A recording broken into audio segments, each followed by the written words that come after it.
5, 4, 3, 2, and 1. Hi, my name is Tonya Baines. I am a Franklin University nurse practitioner student for adult gerontology, and I'm going to be teaching you today about sleep apnea. Next slide, please. So, what is sleep apnea? Sleep apnea is a sleep disorder when a person has pauses or shallow breathing during sleep. These pauses causes the oxygen to drop, the blood level and the oxygen to drop. Your average oxygen is between 92 and 100. Anything under 92% places you at risk for respiratory distress.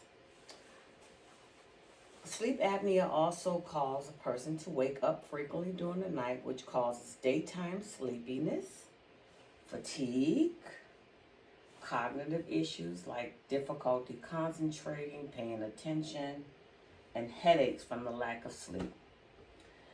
Breathing pauses with sleep apnea can occur many times per hour. Sleep apnea has no known causes, and over 1 billion people worldwide suffer with this disorder. Typically, middle-aged adult males are affected 30% more than women, and races that are affected are blacks, Hispanics, and Asian people. Next slide, please. 3 types and 3 stages of sleep apnea. Obstructive sleep apnea is the most known type of this disorder. It's in the upper airway, like your throat, and your lungs collapse, air is trapped, and then breathing is paused. So this is the most common type of sleep apnea. And then you have central sleep apnea. It's the second most known sleep apnea, and it happens when your brain is responsible for sending messages to the muscles in your breathing control center, and they malfunction, so it causes pauses in breathing. And then you have complex/mixed sleep apnea. So that's both obstructive sleep apnea and central sleep apnea. It happens throughout the night, and you cannot differentiate which one is which. You may have complex, you may have mixed, or it may be both. It can come on and off. So you see my little sleeping person there? Okay. So you have mild, moderate, or severe. Mild sleep apnea is less than 50, you have 15 pauses in your breathing per hour. Moderate, you have between 50 and 30 pauses an hour. But severe, you have more than 30 pauses an hour in breathing. And that is pretty significant. Next slide, please. Okay, what places you at risk for sleep apnea? Well, older adult males, obesity, being overweight, an oversized neck, chronic sinus issues, Down syndrome, which is a birth defect, someone's born with that, congestive heart failure, cigarette smoke and alcohol, and post-menopause. So you see the cigarettes and the alcohol, all bad for you. Next slide, please. Comorbidities: obesity, body mass index greater than 30, hypertension, coronary artery diseases, heart failure, cardiovascular accident, which is a stroke, heart failure, and diabetes. So, also with obesity, junk food, hamburgers, fried food, hot dogs. Try to eat more foods like fruit, vegetables, fiber, and get that weight under control. Next slide, please. Criteria for diagnosis of sleep apnea.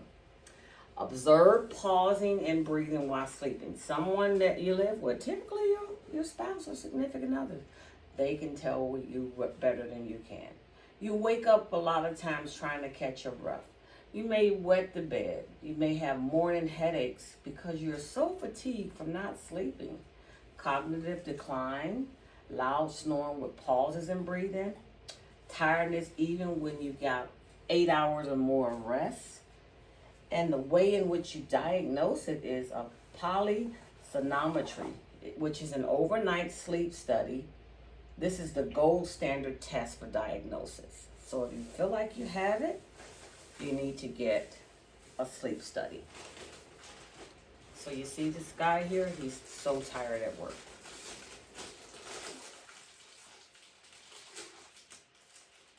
That one. Pharmacological and non-pharmacological treatment, meaning medications or what you can do yourself. The best thing you can do is lose weight, get that BMI under 30. Stop smoking.